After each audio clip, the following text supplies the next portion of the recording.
Stéphane Jacob, bonjour. Bonjour. Vous êtes spécialiste en art aborigène. Qu'est-ce que c'est que l'art aborigène? L'art aborigène repose sur une culture ancestrale, plurimillénaire, la culture des peuples aborigènes d'Australie. Ce sont des peuples qui sont installés sur ce territoire depuis au moins 60 000 ans, peut-être voire même 70 000 ans. Ce sont des peuples qui viennent du nord de l'Australie, qui se sont répartis à travers tout le continent et qui ont développé une culture très particulière qui repose sur le fameux temps du rêve, ce temps de la création du monde, ce temps où de grands ancêtres, des esprits éternels, seraient partis sillonner l'Australie pour lui donner sa forme actuelle. Dans la vie quotidienne, mais aussi dans leurs cérémonies et dans leurs formes artistiques, les aborigènes relatent des épisodes de ce temps mythique du rêve. Est-ce que les aborigènes représentent dans leur peinture uniquement ce temps du rêve ou d'autres choses? Lorsqu'un aborigène naît quelque part, il va naître sur le lieu de passage d'un ou de plusieurs ancêtres. Il va donc hériter d'une ou de plusieurs histoires. Ces histoires, ça va être vraiment sa carte d'identité, vraiment son ADN. Et dans sa peinture, l'artiste aborigène va relater certaines parties de ce rêve, certaines histoires, et il va ainsi transposer sur toile des épisodes de ce temps mythique. Il va faire corps avec son œuvre, il va relater dans son travail des épisodes tout à fait extraordinaires qui ont été vécus par ses ancêtres au temps du rêve. Et en peignant, il va lui-même devenir une incarnation, une sorte d'incarnation de cette figure ancestrale. Depuis la nuit des temps, les aborigènes peignaient sur le sol lors de cérémonies, sur le corps, lors des danses cérémoniales également. Mais il a fallu attendre les années 70 pour qu'à Papunya, en plein cœur du désert, émerge cette peinture aborigène contemporaine. C'est le fruit d'une rencontre entre un homme extraordinaire qui s'appelait Jeffrey Bardon et les anciens de la communauté. Jeffrey est arrivé dans cette communauté comme instituteur. Il a vu des enfants en train de dessiner des motifs sur le sol. Il a compris que ces motifs étaient signifiants. Et très rapidement, il a proposé aux anciens de Papunya de réaliser sur les murs de l'école une fresque associée à l'histoire ancestrale de la fourmi à miel, ce fameux ancêtre qui a créé Papunya. C'est à partir de ce moment-là que la peinture sur toile a fait son apparition. Pourquoi avez-vous choisi cette œuvre en particulier pour illustrer votre spécialité? J'aime beaucoup le travail de Ngura Napurula. C'est une femme intéressante à plus d'un titre. Non seulement elle fait partie de cette première génération de femmes qui a commencé à peindre dans les années 70 à peu près, et qui fut l'une des premières, après avoir travaillé avec son mari, dès la fin des années 70, début des années 80, à entreprendre une carrière solo et à être reconnue pour son style si particulier, presque en bichromie, économie de couleurs, beaucoup de matière, quelque chose de très gestuel. Elle a quelque chose dans son travail d'étonnant. Elle prend souvent l'exemple de ces œufs battus en neige, avec l'impression que la matière va être mixée et qu'on va avoir une émulsion qui va se répandre sur la toile, tout en laissant transparaître en arrière-plan la couleur du fond qui va permettre à l'œuvre de sortir d'elle-même, de devenir comme quelque chose en 3 dimensions. On a quelque chose d'extrêmement dynamique dans le travail de Ngura. Un premier fond en arrière-plan qui va vous servir de base d'écriture, puis des symboles qui viennent se poser dessus et qui prennent un sens graphique très marqué, très profond. Ces formes oblongues, qui sont d'ailleurs des bâtons que les femmes utilisaient pour aller chercher leur nourriture à travers le désert australien. C'est une thématique intéressante chez Ngura puisqu'elle est toujours associée à des sites sacrés qui se trouvent dans l'ouest du désert australien. Ce sont des sites que les femmes ont traversés depuis la nuit des temps. Et quand Ngura les peint, elle rejoue ce voyage ancestral, elle se déplace à travers ce territoire et elle s'arrête autour de ces différents rochers sur lesquels les femmes écrasent ces raisins pour en faire une pâte et en faire un pain de brousse. Il y a donc tout un cérémoniel autour de cela. On a une œuvre que je trouve assez étonnante, très graphique, très moderne et en même temps très connectée à la terre, très connectée au territoire. Les aborigènes ne possèdent pas la terre, ils en sont les dépositaires. Donc peindre, c'est rendre hommage à la terre et c'est continuer un chaînon de vie. Est-ce qu'on est dans un cadre symbolique ou simplement décoratif? Dans la peinture aborigène, tout ce qui est représenté est signifiant. Il n'y a jamais d'éléments décoratifs dans une peinture aborigène. L'aspect décoratif peut nous paraître à nous, en tant qu'occidental, se manifester lorsque l'on regarde une œuvre, mais pour les aborigènes, c'est avant tout un morceau d'histoire. Peindre, c'est raconter sa terre, c'est raconter son histoire familiale, c'est raconter son environnement. Ne pas peindre, c'est risquer que cette partie du monde, cette partie de nous-mêmes, ne disparaisse. Tout ce qui est représenté sur une toile évoque donc à la fois la présence humaine, c'est le cas par exemple de ces formes en U qui symbolisent les personnes assises en tailleur sur le sol, les bâtons qui sont les bâtons à fouir qui servent aux femmes lors de leur voyage, les pierres sur lesquelles on écrase les baies sauvages, notamment ces fameux raisins que l'on peut manger comme tels ou bien laisser sécher pour en faire une farine et ensuite faire du pain de brousse. Les pointillés qui sont sur l'ensemble de la toile évoquent la nature du sol sur lequel les femmes bougent, évoluent. Et c'est donc une représentation à la fois abstraite pour nous, mais très figurative et très signifiante pour eux. On est effectivement très éloigné de nos considérations artistiques, culturelles, historiques de l'art occidental. En quoi consiste votre travail d'expert? C'est quoi, pour vous, d'expertiser une œuvre aborigène? En quoi est-ce que cela consiste? La particularité de l'art aborigène, c'est qu'un artiste a une famille proche, une famille de sang, mais aussi une sorte de famille clanique, souvent très très élargie. Et selon les besoins du quotidien, certains artistes qui ont une réputation importante se voient souvent sollicités par d'autres personnes proches de leur environnement et sont donc souvent confrontés à ce qu'on appelle une sorte de humbugging, c'est-à-dire que les gens viennent les voir, prennent la manche et leur disent voilà, j'ai besoin d'un peu de sous, etc.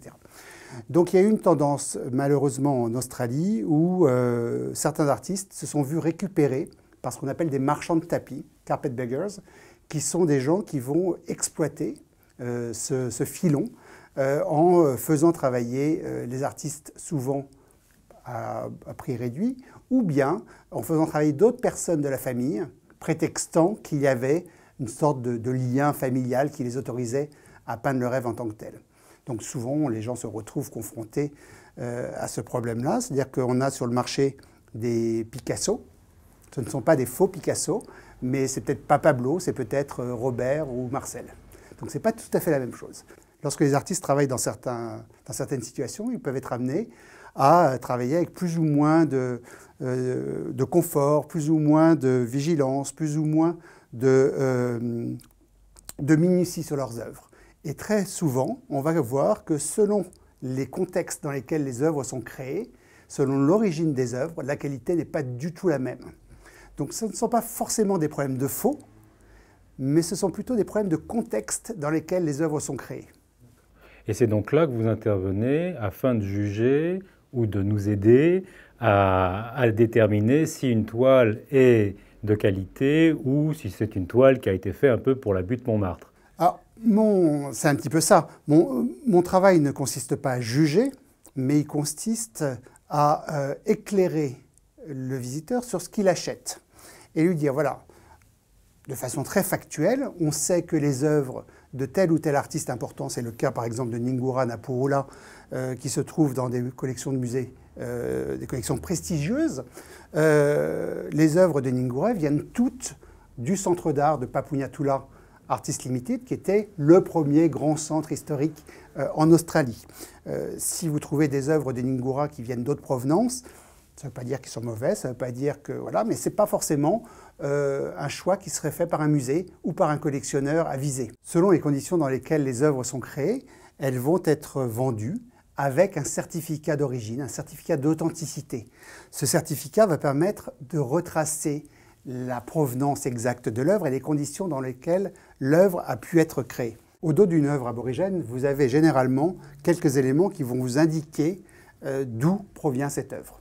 Tout d'abord, une inscription avec la mention du centre d'art ou de la coopérative ou de la galerie ou de l'agent qui a été le commanditaire originel de l'œuvre. Vous avez d'autres éléments qui peuvent être liés par exemple à la dimension de l'œuvre et surtout un numéro d'identification qui prend tout son sens lorsque vous avez le document d'authenticité qui l'accompagne. C'est le cas par exemple pour une œuvre provenant de Papounia, comme ici, un certificat qui va vous permettre de mieux comprendre ce qu'il en est. D'abord, c'est un élément de traçabilité. Vous avez dessus les éléments qui sont liés à l'artiste, mais aussi ce fameux numéro que l'on va retrouver indiqué en bas de la toile. Ce document-là, qui se présente sans photo de l'artiste, mais qui est signé par le responsable de la communauté, est donc très important en cas de revente de l'œuvre. Lorsque vous avez un certificat où vous voyez un artiste en train de tenir une œuvre comme un tapis, c'est ce qu'on appelle une œuvre de marchand de tapis. Et généralement, l'œuvre est de moins bon pédigré qu'une œuvre provenant d'un centre reconnu ou d'une galerie reconnue. Chaque document d'authenticité en anglais est accompagné, lorsque je présente une œuvre, d'un certificat en français qui est également cacheté avec mon cachet de la Chambre nationale des experts spécialisés en objets d'art et de collection et également de mon cachet sec. Est-ce que cela implique une forme de responsabilité de votre part? Bien sûr, d'abord, ça, tout comme une facture, à partir du moment où vous vendez une œuvre où une facture a été mise, et bien sûr, cela vous engage.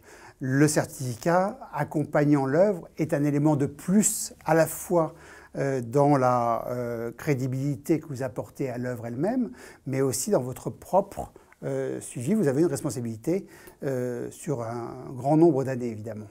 Vous avez appelé ce Jeffrey par son prénom. Vous semblez assez proche de vos toiles, des artistes qui sont derrière. Est-ce que vous les connaissez personnellement? Est-ce que vous avez été présent sur place? Comment êtes-vous tombé dans la marmite de l'art aborigène? Alors, je n'y étais pas en 70, je suis né en 69, donc c'était un petit peu juste. En fait, j'ai vécu une année en Australie dans les années 1995-96, dans le cadre d'un Working Holiday Visa. Et j'ai eu la chance de découvrir un pays absolument fascinant. Je n'y connaissais rien, je connaissais un petit peu le kangourou et les koalas, et puis c'est tout. Et puis j'ai fait des rencontres. J'avais fait l'école du Louvre à Paris, j'avais travaillé dans les musées, au Trocadéro notamment. Et je suis parti en Australie avec l'idée de travailler dans un musée. Et sur place, je me suis surtout rendu compte qu'ils n'avaient absolument pas besoin de moi dans les musées, mais qu'en revanche, il y avait une culture absolument extraordinaire qui était celle de la culture aborigène. Et j'ai eu la chance de faire de très belles rencontres, de partir dans le désert, de rencontrer dans certaines communautés des responsables qui m'ont confié des œuvres. Et je suis rentré à Paris avec l'idée d'ouvrir une galerie. Et depuis 25 ans maintenant, je prêche la bonne parole. Enfin, j'essaye de prêcher la bonne parole.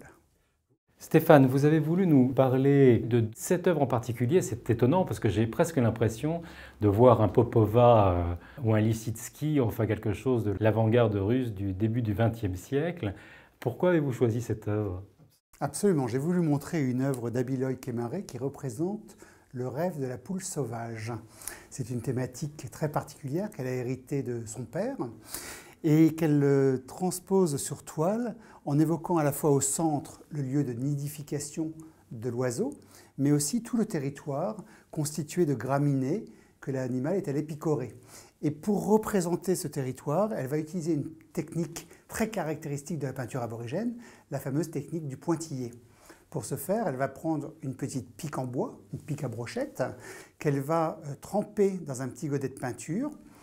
Il va donc y avoir une goutte qui va perler, qu'elle va poser sur la toile, jamais de dessin préliminaire, directement posé sur la toile. Et elle va en faire une succession de 8-10 points. Et puis elle va reposer sa pique dans le godet et recommencer l'opération de nombreuses fois. C'est ce qui va donner à l'œuvre ce sentiment presque de peinture futuriste, cet extraordinaire dynamisme et aussi ce côté totalement fourmillant. Y a-t-il une symbolique au pointillé? Oui, bien sûr. Le pointillé en lui-même représente la nature du sol sur lequel vous vous situez. Donc en fonction de l'environnement dans lequel vous vous trouvez, que ce soit le désert comme derrière moi, ou au contraire quelque chose d'un petit peu plus végétal, le point, la couleur du point va vous donner un sentiment, un ressenti de l'endroit où vous vous situez. On l'a vu dans l'œuvre précédente où on avait cette sorte d'ocre marron qui représentait la terre. Est-ce qu'il y a une symbolique à la couleur ou pas? Ce qui est extraordinaire dans la peinture aborigène, c'est qu'évidemment, vous êtes face à du récit. On raconte une histoire. Donc la couleur, le geste est là pour appuyer des éléments de l'histoire en question. Les couleurs, il y avait des couleurs traditionnelles dans le temps. Les couleurs que vous avez posées sur le corps étaient évidemment des couleurs codifiées qui étaient en lien direct avec la terre. Mais depuis les années 70 et depuis la naissance de la peinture aborigène contemporaine à Papounia, les artistes utilisent des acryliques de couleurs très variées. Donc ce sont les couleurs de la vie, hein. Vous pouvez avoir des bleus éclatants, des jaunes éclatants. Toutes les couleurs sont possibles. Vous avez une palette incroyable. Certaines couleurs restent codifiées, mais pas toutes. Vous me rappelez le titre de l'œuvre ? Le rêve de la poule sauvage ou de l'outarde d'Australie. Et peut-on voir une outarde dans cette représentation ou ce n'est pas du tout le cas? Non, ce n'est pas le cas. C'est simplement la présence de l'animal ou de l'ancêtre est représentée uniquement par son environnement. On sait que c'est son environnement, donc il est associé à l'ancêtre. Vous vouliez nous présenter une autre œuvre qui est juste à côté, si je ne m'abuse. Pourriez-vous la prendre et nous la montrer, s'il vous plaît? Oui, bien sûr. Le mot aborigène signifie peuple de l'origine, aboriginé. En Australie, vous avez deux populations autochtones très distinctes. Vous avez d'une part les aborigènes, vous avez d'autre part les insulaires du détroit de Torres, qui vivent dans le nord de l'Australie, entre la barrière de corail et la Papouasie-Nouvelle-Guinée. Ce sont des peuples de la mer, et donc leur mythologie est très différente. Ce sont des peuples qui vivent en Australie depuis à peu près 9000 ans, d'origine mélanésienne, et qui évoquent des figures ancestrales qui sont associées au monde marin. Vous avez ici notamment cette trombe, ce mouvement atmosphérique très particulier, où de l'eau jaillit de l'océan pour s'élever dans les airs, et bien évidemment, vous avez la présence des esprits, comme dans la partie inférieure de cette œuvre, réalisée par l'artiste Denis Nona. Qu'est-ce que c'est qu'un esprit pour un aborigène? C'est une incarnation à la fois mythique et réelle d'un événement, soit un personnage, soit un animal, qui va reconstituer le paysage, qui va reconstituer la mythologie, qui va être en fait votre ancêtre. C'est une sorte de figure ancestrale, c'est lui qui va avoir constitué votre patrimoine culturel, familial, artistique. Et lorsque vous êtes né sur l'île de Badou, en plein cœur du détroit de Torres, les esprits de la mer sont aussi les esprits qui vous ont guidé dans votre vie quotidienne. Ils vous ouvrent la voie de la pêche. Ils vont finalement permettre de régir toute la société. Je pensais que vous étiez spécialiste en art aborigène, mais maintenant je comprends mieux ce que vous racontez sur le site web en disant que vous êtes expert en art d'Australie. Exactement. Dans ma spécialité, je représente à la fois des artistes aborigènes du désert ou des parties nord de l'Australie, mais aussi les peuples insulaires du détroit de Torres qui sont eux d'origine mélanésienne, une culture un petit peu différente, avec aussi des œuvres totalement différentes, avec gravures, sculptures, etc. Et je représente aussi quelques artistes de tradition occidentale. Stéphane Jacob, merci.